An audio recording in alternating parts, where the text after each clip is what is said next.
Bonjour, ça m'honore, ça m'a ravi d'être là. Et j'écoutais ce discours. Ça m'emballe de voir ce que l'avenir sera pour le Canada. Alors que le Canada s'approchait de son centenaire, on a créé des institutions nouvelles d'éducation. Venant d'une tradition de collège professionnel, les collèges ont ouvert les portes de milliers de nouveaux apprenants. Sachez que ces institutions étaient créées sur différents piliers. Nous étions les outils de démocratie.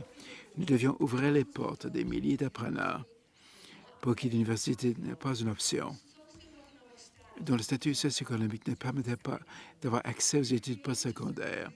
Nous étions créés pour desservir des industries nouvelles, pour répondre aux besoins du milieu des affaires, aux technologies, high-touch, santé, technologie, communication, art, culture.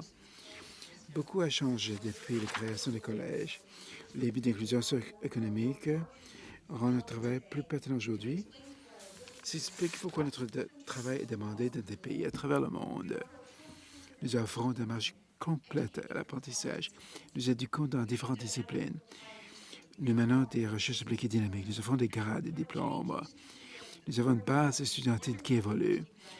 On voit des diplômés d'université qui viennent au collège pour se préparer pour le travail. Imaginez notre rôle au Canada à 150 ans. Partout dans l'histoire, le drapeau du Canada a été un bon symbole. La chaleur de feu d'érable rouge accueille les immigrants avec une promesse de vie nouvelle, symbole de naissance, de changement, de renouvellement. La blancheur du drapeau montrait le territoire. Il y avait en fait un espace pour tous. La douceur de l'image globale n'y jamais la force de l'arbre, qui portait au début la feuille.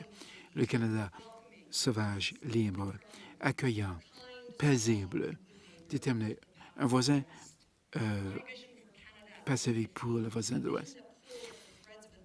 Ma vision du Canada rassemble les fils d'un pays qui s'adapte à l'époque et qui a des principes de valeurs dans une éducation qui montre le caractère, la compétence. Mon collège Centennial porte le nom du centième anniversaire du Canada. Notre vision, c'est de transformer les vies et les collectivités par l'apprentissage. Nous prenons au sérieux. Parlons des fils. Premièrement, je crois que l'apprentissage doit être un sport physique, comme le hockey. J'ai le point de vue d'un chef de file d'éducation qui croit personnellement que l'apprentissage est viscéral, imaginatif, excitant, libérant, habilitant. L'éducation doit être complète, avoir des dents du cœur et transformer. Le Canada continue à attirer des élèves de partout au monde pour les engager dans des apprentissages qui lancent un défi, même si c'est inconfortable pour eux. Les collèges ont un rôle important à jouer, vu nos compétences. Dans l'apprentissage appliqué, je souligne que je déteste le stéréotype qui dit que vous pensez que vous allez à l'université, si vous faites, vous allez au collège. Soyons très clairs. L'apprentissage numérique prend ce qu'il y a dans l'esprit, dans le cœur, et il donne de la vie.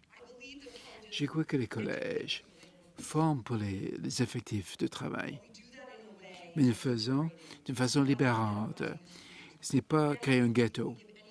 Le meilleur don qu'on puisse donner, c'est enseigner comment apprendre. Pensons à l'apprentissage comme sport de contact. Deuxième fil.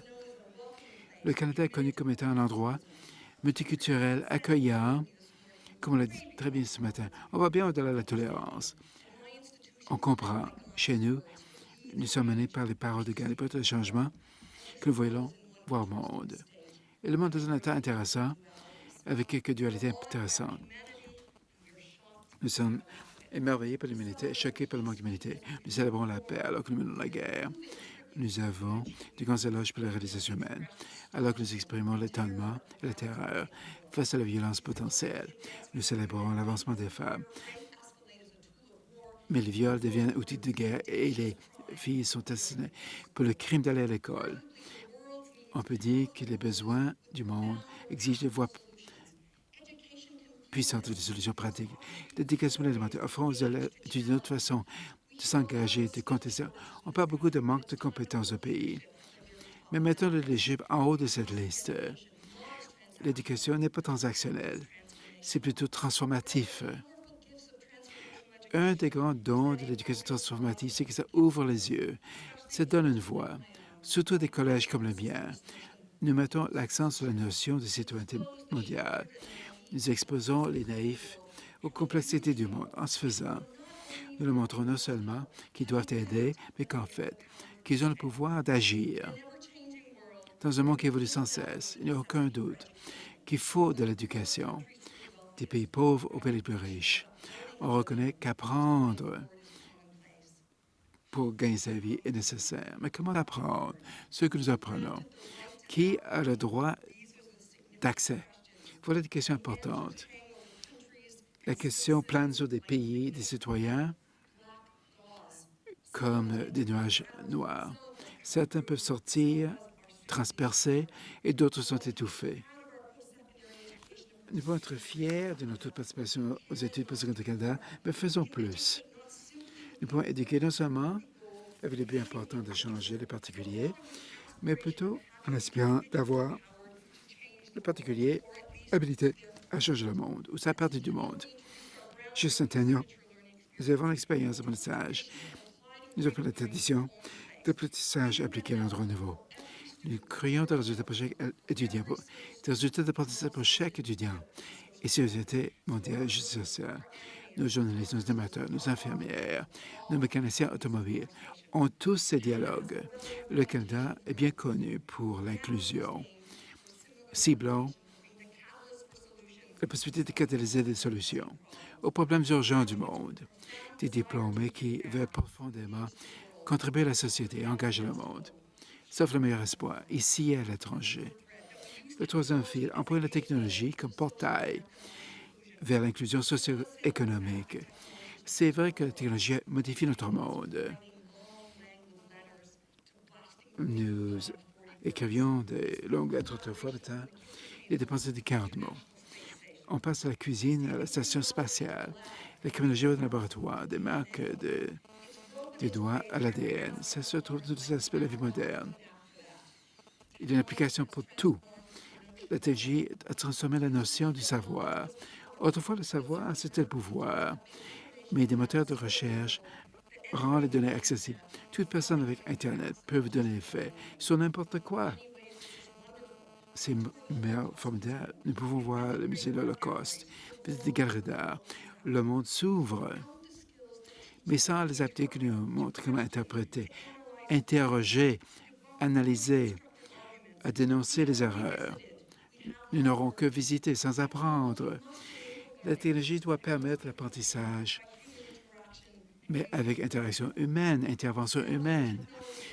Cette technologie est devenue l'arme de choix des lâches pour aliéner, tyranniser, dénigrer, pour se cacher en torturant quelques âmes. Je veux comme Canada mène la voie pour élever une génération d'enfants courageux, assez confiants, assez forts pour défendre la croyance et compatissants pour savoir qu'on ne se lève jamais en démolissant autrui. Je veux qu'ils sachent, qu'ils sentent, qu'ils valorisent le rouge, le blanc du drapeau. Alors que mon Canada a 150 ans, on prend la technologie pour tendre la main aux milieux ruraux isolés. Connectons avec les indigènes du pays. Offrons des guides qui offrent un aperçu et le plan, qui permettent aux apprenants de tracer leur plan. Je veux un Canada connecté pour l'humanité, la compassion, la mobilité sociale. Enfin, le dernier fil. Je veux un Canada qui soit plus égal. Malgré les bons travaux et les bons cœurs, nous n'avons pas le pays que nous méritons. En avançant, exploitons la force du collège. Ça, c'est l'inclusion. Ceux qui sont marginalisés au pays ont compté sur le collège depuis 50 ans comme endroit où ils ont la possibilité d'entrer dans la course. Mais la capacité est parfois négligée ou dans la réserve. Trouvons une solution élégante pour appuyer les promotions, pour réclamer la place qui leur revient dans le pays. Trouvons une façon pour nous tous de bâtir sur nos atouts, de voir les handicapés avec plus d'accès et ceux qui ont enchaîné par le statut socio-économique pour apprendre à s'affranchir. J'ai pas de temps pour l'éducation qui isole, qui crée des ghettos. Éduquer devrait être libéré, offrir une vie nouvelle. Je ne parle pas de besoin dilué d'apprentissage. Je suggère de mettre l'accent comme excellence comme mesure, que nous prenons les apprenants là où ils sont et que nous amenons là où ils doivent être. Je suis là comme symbole d'un patrimoine, du centième anniversaire, des collèges du Canada et des millions de diplômes. La vie est changée à cause de l'éducation collégiale. J'en suis un. J'idéalise mon Canada, mais je ne suis pas naïve. Je suis optimiste et tenace. Prenez les fils de l'apprentissage actif, de citoyenneté de caractère, de technologique, habilité, vision renouvelée d'équité.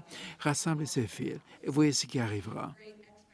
J'ai beaucoup d'attentes de mon Canada à 150 ans et je crois que le Canada peut être à la hauteur de ses espoirs si nous décidons tous et toutes d'être catalyseurs de changement. Merci. Merci beaucoup.